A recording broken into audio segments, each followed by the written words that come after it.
ನಮಸ್ಕಾರ ಎಲ್ಲ ರೈತ ಬಾಂಧವರಿಗೆ. ನೀವು ನೋಡ್ತಾ ಇದ್ದೀರಾ ರೈತ ಮಿತ್ರ ನಂಬರ್ 1 ಯೂಟ್ಯೂಬ್ ಚಾನಲ್. ರೈತ ಬಾಂಧವರು ನೀವೇನಿಲ್ಲಿ ನೋಡಕತ್ತೀರಿ, ಇದು ಬಂದ್ಬಿಟ್ಟು ಕಂಪ್ಲೀಟ್ 2 ಎಕರೆ ಕಬ್ಬಿನ ಪ್ಲಾಟ್. 2 ಎಕರೆ ಒಳಗೆ 150 ಟನ್ ಟಾರ್ಗೆಟ್ ಇಟ್ಕೊಂಡು ಈ ಒಂದು ಕಬ್ಬು ನಾಟಿ ಮಾಡಿ ಬರೋಬ್ಬರಿ 6.5 ತಿಂಗಳು ಆಗ್ತಾ ಬಂತು. ಈ ಒಂದು ಕಬ್ಬಿನ ತಳಿ ಯಾವುದಪ್ಪ ಅಂತಂದ್ರೆ SNK 13 ಓಕೆ. ಈ ಒಂದು 6.5 ತಿಂಗಳ ಕಬ್ಬು ನೋಡ್ಬೋದು. ಇವಾಗ ಬರೋಬ್ಬರಿ 6, 7, 5 ಗಣಿಕೆ ಸ್ಟಾರ್ಟ್ ಐತಿ. ಮತ್ತು ಇನ್ನೊಂದೇನಪ್ಪ ಅಂತಂದ್ರೆ ಈ ಕಬ್ಬು ಬೆಳವಣಿಗೆ ಇಷ್ಟೊಂದು ನೋಡಕತ್ತಿರಲ್ಲ, ನೀವೇನಿಲ್ಲಿ ನೋಡಿದ್ರಿ ಇದು ಇಷ್ಟೊಂದು ಹಚ್ಚ ಹಸಿರಾಗಿ ಕಾಣ್ಬೇಕಪ್ಪ ಅಂತಂದ್ರೆ ನಾವು ಏನೆಲ್ಲ ಮಾಡೀವಿ ಮತ್ತು ಯಾವ ಗೊಬ್ಬರ ಒಗ್ದೀವಿ. ಮತ್ತು ಇನ್ನೊಂದೇನಪ್ಪ ಅಂತಂದ್ರೆ ರೈತ ಬಾಂಧವರು ಈ ಒಂದು ಬೇಸಿಗೆಯಲ್ಲಿ ಕರೆಕ್ಟಾಗಿ ನೀರು ಸಾಕಾಗಿಲ್ಲ ತುಂಬ ಜನ ರೈತ ಬಾಂಧವರಿಗೆ. ಅಂದ್ರೆ ಕಬ್ಬು ಬೆಳೆ ಅಷ್ಟೊಂದು ಫೋರ್ಸ್ ಆಗಿ ಬಂದಿಲ್ಲ, ಚೆನ್ನಾಗಿ ಬಂದಿಲ್ಲ. ಓಕೆ. ಈ ಒಂದು ಏನಿವಾಗ ಮಳೆಗಾಲ ಸ್ಟಾರ್ಟ್ ಆಗಿದೆ, ಈ ಒಂದು ಸಂದರ್ಭದಾಗ ಇಷ್ಟು ದಿನ ಬೇಸಿಗೆಯಾಗ ಏನು ಕಬ್ಬು ಏನು ಪೆಟ್ಟು ತಿಂದಾವಲ್ಲ, ಸೊ ಯಾವ ರೀತಿ ಅದನ್ನು ಇಂಪ್ರೂವ್ಮೆಂಟ್ ಮಾಡ್ಕೋಬೋದು ಮತ್ತು ಕಬ್ಬಿನ ಒಂದು ಇಳುವರಿ ಜಾಸ್ತಿ ಮಾಡ್ಕೋಬೇಕಪ್ಪ ಅಂತಂದ್ರೆ ಸ್ವಲ್ಪ ಏನೆಲ್ಲ ನಾವು ಎಕ್ಸ್ಟ್ರಾ ವರ್ಕ್ ಮಾಡಬೇಕು. ಅಂದರೆ ಏನೆಲ್ಲ ಬೇರೆ ಬೇರೆ ನಾವು ಮೆಥಡ್ ಯೂಸ್ ಮಾಡ್ಕೊಂಡು ಸ್ವಲ್ಪ ಕಬ್ಬಿನಲ್ಲಿ ಗ್ರೋತ್ ಅಂದರೆ ಬೆಳವಣಿಗೆ ಜಾಸ್ತಿ ಮಾಡ್ಕೋಬೋದು ಅಂತೇಳಿ ಕಂಪ್ಲೀಟಾಗಿ ಇನ್ಫಾರ್ಮೇಷನ್ ತಿಳಿಸ್ಕೊಡ್ತಾ ಹೋಗ್ತೀನಿ. ಆದ್ದರಿಂದ ರೈತ ಬಂದರು ದಯವಿಟ್ಟು ವಿಡಿಯೋನ ಕೊನೆಯವರೆಗೂ ನೋಡಿ. ಇದೇ ರೀತಿ ಹೆಚ್ಚಿನ ಒಂದು ಕಬ್ಬಿನ ಬಗ್ಗೆ ಬೇರೆ ಬೇರೆ ವಿಡಿಯೋಗಾಗಿ ತಪ್ಪದೇ ನಮ್ಮ ಒಂದು ಯೂಟ್ಯೂಬ್ ಚಾನಲನ್ನು ಸಬ್ಸ್ಕ್ರೈಬ್ ಮಾಡ್ಕೊಳ್ಳಿ. ಕೆಳಗಡೆ ಕಾಣೋ ಸಬ್ಸ್ಕ್ರೈಬ್ ಬಟನ್ ಮೇಲೆ ಕ್ಲಿಕ್ ಮಾಡಿಕೊಂಡು ಪ್ರತಿಯೊಬ್ಬರು ಸಬ್ಸ್ಕ್ರೈಬ್ ಮಾಡ್ಕೊಳ್ಳಿ. ಹಾಗೆ ನಿಮ್ಮ ಸ್ನೇಹಿತರು ಕೂಡ ಶೇರ್ ಮಾಡಿ, ಅವ್ರಿಗೆ ಈ ಮಾಹಿತಿ ಗೊತ್ತಾಗಲಿ. ಓಕೆ. ನೀವೇನಿಲ್ಲಿ ನೋಡಕತ್ತೀರಿ ಇದು SNK 13 ಕಬ್ಬಿನ ತಳಿ. ಇವಾಗ ಆಲ್ರೆಡಿ 6.5 ತಿಂಗಳಾಗ್ತಾ ಬಂತು. 6.5 ತಿಂಗಳಲ್ಲಿ ಎಲೆಗಳು ನೋಡ್ಬೋದು, ಕಬ್ಬಿನ ಎಲೆಗಳು ಯಾವ ರೀತಿ ಅಗಲ ಇದಾವೆ ಮತ್ತು ಕಬ್ಬು ಎಷ್ಟು ಹಚ್ಚ ಹಸಿರಾಗಿ ಕಾಣಕತ್ತೈತಿ. ಇಷ್ಟೊಂದು ಹಚ್ಚ ಹಸಿರಾಗಿ ಕಾಣಕ್ಕೆ ಏನು ನಾವು ಯೂಸ್ ಮಾಡಿವಪ್ಪ ಅಂತಂದ್ರೆ, ಫಸ್ಟ್ ಆಫ್ ಆಲ್ ಬಂದ್ಬಿಟ್ಟು ಬೇಸಿಗೆಯಲ್ಲಿ ಕಬ್ಬಿಗೆ ನೀರು ಅಷ್ಟೊಂದು ಸಾಕಾಗಿಲ್ಲ. ಸೊ ಮಳೆಗಾಲ ಏನು ಬಂದೈತಲ್ಲ ಇವಾಗ, ಈ ಒಂದು ಮೂಮೆಂಟ್ದಾಗ ಯಾರು ಕೂಡ ನೀರನ್ನ ಕಡಿಮೆ ಮಾಡಕ್ಕೆ ಹೋಗ್ಬೇಡ್ರಿ. ನಿಮ್ಗೆ ಎಷ್ಟು ಆಗುತ್ತಲ್ಲ ಅಷ್ಟು ನೀರು ಹೆಚ್ಚಿಗೆ ಬಿಟ್ಕೋರಿ. ಯಾಕಂತಂದ್ರೆ ಕಬ್ಬು ಜಾಸ್ತಿ ಗ್ರೋತ್ ಯಾವಾಗ ಜಾಸ್ತಿ ಗ್ರೋತ್ ಬರ್ತಪ್ಪ ಅಂತಂದ್ರೆ ಮಳೆಗಾಲದಾಗ ಗ್ರೋತ್ ಜಾಸ್ತಿ ಬರ್ತೈತಿ. ನೀವು ಬೇಸಿಗೆ ಟೈಮ್ದಾಗ ನೀವು ವಾರದಾಗ 2 ಸರಿ ನೀರು ಬಿಟ್ಟರು ಕೂಡ ಕಬ್ಬು ಇಷ್ಟೊಂದು ಹಚ್ಚ ಹಸಿರಾಗಿ ಕಾಣಲ್ಲ. ಬಟ್ ಮಳೆಗಾಲದಾಗ ನೀವು 15 ದಿನಕ್ಕೆ ಒಂದೇ ನೀರು ಬಿಟ್ಟರು ಕೂಡ ಕಬ್ಬು ಜಾಸ್ತಿ ಗ್ರೋತ್ ಇರ್ತೈತಿ. ಯಾಕಪ್ಪ ಅಂತಂದ್ರೆ ಮಳೆ ಒಳಗೆ ಅಂಥದ್ದು ಏನು ಪವರ್ ಐತೋ ಇಲ್ಲೋ ಗೊತ್ತಿಲ್ಲ, ಬಟ್ ಒಂದ್ಸರಿ ಕಬ್ಬಿಗೆ ಮಳೆ ಆಯ್ತಂದ್ರೆ ಕಂಪ್ಲೀಟ್ ಒಂದು ಕಬ್ಬಿನ ಪ್ಲಾಟ ಕಲರ್ ಚೇಂಜ್ ಆಗಿಬಿಡ್ತೈತಿ. ಸೊ ಈ ಒಂದು ಸಂದರ್ಭದಾಗ ರೈತ ಬಾಂಧವರು ನೀರು ಅತಿ ಜಾಸ್ತಿ ನೀರು ಕೊಡ್ರಿ. ಅಂದ್ರೆ ನಿಮ್ಮ ಹತ್ರ ನೀರು ಸ್ಟಾಕ್ ಇತ್ತಪ್ಪ ಅಂತಂದ್ರೆ ವಾರದಾಗ 2 ಸರಿ ನೀರು ಬಿಟ್ಟರು ಏನೂ ಪ್ರಾಬ್ಲಮ್ ಆಗಲ್ಲ. ಮತ್ತು ಈ ಒಂದು ಕಬ್ಬು ಏನಿವಾಗ 6, 7, 5 ಗಣಿಕೆ ಸ್ಟಾರ್ಟ್ ಇರ್ತೈತಲ್ಲ, ನೀವು ನೋಡ್ಬೋದು ಕಬ್ಬು ಎಷ್ಟೊಂದು ಗ್ರೋತ್ ಐತೆ ಅಂತೇಳಿ ನೀವು ಇಲ್ಲಿ ನೋಡ್ಕೋಬೋದು. ಇಷ್ಟೊಂದು ಕಬ್ಬು ಗ್ರೋತ್ ಇರೋ ಟೈಮ್ದಾಗ ನೀವು ನೀರು ಬಿಡೋ ಟೈಮ್ದಾಗ ಇನ್ನೊಂದು ಏನಪ್ಪ ಅಂತಂದ್ರೆ ಹೋಮಿಕ್ ಆ್ಯಸಿಡ್ ಯೂಸ್ ಮಾಡಿರಿ.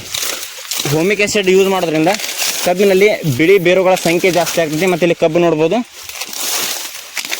ಪ್ರೆಸೆಂಟ್ ಗಣಿಕೆ ಬಂದ್ಬಿಟ್ಟು 1, 2, 3, 4, 5, 6, 7, 8, 9, 10ನೇ ಗಣಿಕೆ ಸ್ಟಾರ್ಟ್ ಐತಿ. ಕೆಲವೊಂದು ಕಡೆ 8, 9 ಗಣಿಕೆ ಸ್ಟಾರ್ಟ್ ಐತಿ. ಮತ್ತು ಗಣಿಕೆಯ ಗಾತ್ರ ಕೂಡ ಸಿಕ್ಕಾಪಟ್ಟೆ ದಪ್ಪ ಬರಾಕತ್ತೈತಿ. ಮತ್ತು ಇನ್ನೊಂದು ಏನಪ್ಪ ಅಂತಂದ್ರೆ ಇಲ್ಲಿ ನೋಡ್ಕೋಬೋದು ನೀವು ಈ ರೀತಿ ಇವಾಗ ಪ್ರೆಸೆಂಟ್ ಕಬ್ಬಿನ ಒಂದು ಬೆಳವಣಿಗೆ ಬಂದೈತಿ. ಇಷ್ಟೊಂದು ಕಬ್ಬಿನ ಬೆಳವಣಿಗೆ ಬರ್ಬೇಕಪ್ಪ ಅಂತಂದ್ರೆ ನಾವು ಏನು ಮಳೆ ಐತಲ್ಲ, ಮಳೆ ಆದ ತಕ್ಷಣ ಈ ಒಂದು ಎಕರೆಗೆ ನಾ ಗೊಬ್ಬರ ನಿಮ್ಮದು 1 ಎಕರೆ 2 ಎಕರೆ 3 ಎಕರೆ ಕಬ್ಬಿನ ಪ್ಲಾಟ್ ಇತ್ತಂದ್ರೆ ಅದ್ರ ಪ್ರಕಾರ ನೀವು ಯಾವ ಗೊಬ್ಬರ ಕೊಟ್ಕೋಬೇಕಂತ ಹೇಳ್ತೀನಿ.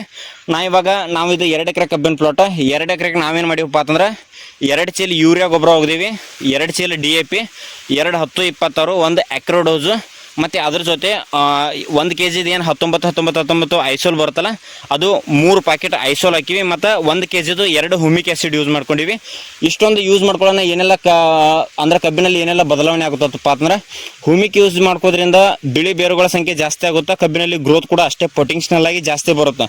ಮತ್ತು ಯೂರಿಯಾ ಯೂಸ್ ಮಾಡೋದ್ರಿಂದ ಕಬ್ಬಿನಲ್ಲಿ ಹಸಿರು ಕಲರ್ ಏನೈತಲ್ಲ ಇದು ಹಚ್ಚ ಹಸಿರಾಗಿ ಕಾಣುತ್ತೆ. ಮತ್ತು DAPಯಲ್ಲಿ ಅತಿ ಹೆಚ್ಚಾಗಿ ಸಾರಜನಕ ಮತ್ತು ರಂಜಕ ಇರೋದ್ರಿಂದ ಕಬ್ಬಿನಲ್ಲಿ ಒಂದು ಒಳ್ಳೆ ಬೇರುಗಳ ಒಂದು ಗಟ್ಟಿ ಆಗುತ್ತೆ. ಮತ್ತು ಕಬ್ಬಿನಲ್ಲಿ ಬರುವಂಥ ಒಂದು ಕಬ್ಬಿನ ಗಾತ್ರ ಸೈಜ್ ಕೂಡ ಅಷ್ಟೇ ಇಂಪ್ರೂವ್ಮೆಂಟ್ ಆಗುತ್ತೆ. ಮತ್ತು ನೀವು 10, 26 ಮತ್ತು ಇದು ಅಕ್ರೋಡೋಸ್ ಅಂತ ಏನು ಯೂಸ್ ಮಾಡ್ತೀವಲ್ಲ, ಅಕ್ರೋಡೋಸ್ ಅದರಲ್ಲಿ ಹಲವಾರು ಒಂದು ನ್ಯೂಟ್ರಿಷನ್ ಮತ್ತು ಆ್ಯಂಟಿ ನ್ಯೂಟ್ರಿಷನ್ ಇರೋದ್ರಿಂದ ಕಬ್ಬಿಗೆ ಏನೆಲ್ಲ zinc, iron, boron, manganese, potash ಏನೆಲ್ಲ ಬೇಕಾಗ್ತಾವಲ್ಲ ಅವೆಲ್ಲ ಕಂಟೆಂಟ್ ಈ ಒಂದು ಅಕ್ರೋಡೋಸಲ್ಲಿ ಇರೋದ್ರಿಂದ ಸೊ ಕಬ್ಬಿನಲ್ಲಿ ಒಂದು ಒಳ್ಳೆಯ ಗ್ರೋತ್ ಎಕ್ಸ್ಪೆಕ್ಟ್ ಮಾಡೋದಂದ್ರೆ ಒಂದು ಒಳ್ಳೆಯ ಗ್ರೋತ್ ಪೊಟೆನ್ಷಿಯಲ್ ಕೂಡ ಬರುತ್ತೆ. ಆದ್ದರಿಂದ ರೈತ ಬಂದರು ಈ ಒಂದು ಸಂದರ್ಭದಾಗ ನಿಮ್ಮ ಕಬ್ಬು ಏನಾದರೂ 6 ತಿಂಗಳು 5 ತಿಂಗಳು 8 ತಿಂಗಳು ಈ ಒಂದು ಕಬ್ಬು ಇತ್ತಪ್ಪ ಅಂತಂದ್ರೆ ಜಾಸ್ತಿ ನೀರು ಕಡಿಮೆ ಮಾಡಕ್ಕೆ ಹೋಗ್ಬೇಡ್ರಿ. ಬೇಸಿಗೆಯಲ್ಲಿ ಅಷ್ಟೊಂದು ಕರೆಕ್ಟಾಗಿ ನೀರು ಕೊಡೋಕ್ಕಾಗಿರಲಿಲ್ಲ.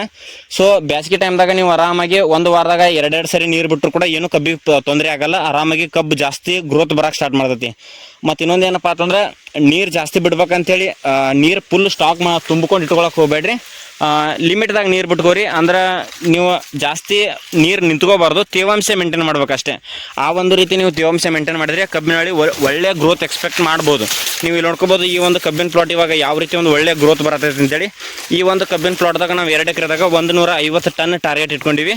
ಸೊ ಇದ್ರ ಬಗ್ಗೆ ನಾನು ಮುಂದೆ ಬರುವಂಥ ದಿನಗಳಲ್ಲಿ ನೋಡೋಣ ಯಾವ ರೀತಿ ಒಂದು ಕಬ್ಬು ಬೆಳವಣಿಗೆ ತರ್ತೀವಿ ಮತ್ತು ಕಬ್ಬು ಕಟಾವು ನಂತರ ಎಷ್ಟು ಇಳುವರಿ ಕೊಡ್ತೈತಿ, ನಾವು ಟಾರ್ಗೆಟ್ ಏನು ಇಟ್ಟಿದ್ವಲ್ಲ ಅದು ರೀಚ್ ಆಗ್ತೀವ ಇಲ್ಲ ಅಂತೇಳಿ ಪ್ರತಿಯೊಂದು ಇನ್ಫಾರ್ಮೇಷನ್ ಕೊಡ್ತಾ ಹೋಗ್ತೀನಿ. ಅದರಿಂದ ರೈತ ಬಾಂಧವರು ಪ್ರತಿಯೊಬ್ಬರು ವಿಡಿಯೋನ ಕೊನೆಯವರೆಗೆ ನೋಡೋದಕ್ಕೆ ಧನ್ಯವಾದಗಳಂತ ಹೇಳ್ತಾ, ಇದೇ ರೀತಿ ಹೆಚ್ಚಿನ ಒಂದು ಕಬ್ಬಿನ ಬಗ್ಗೆ ಹೊಸ ವಿಡಿಯೋಗಾಗಿ ತಪ್ಪದೇ ಚಾನಲ್ನ ಸಬ್ಸ್ಕ್ರೈಬ್ ಮಾಡ್ಕೊಳ್ಳಿ, ನಿಮ್ಮ ಸ್ನೇಹಿತರಿಗೆ ಶೇರ್ ಮಾಡಿ ಅಂತ ಹೇಳ್ತಾ ಸಿಗೋಣ ಮುಂದಿನ ದಿನದಲ್ಲಿ. ನಮಸ್ಕಾರ.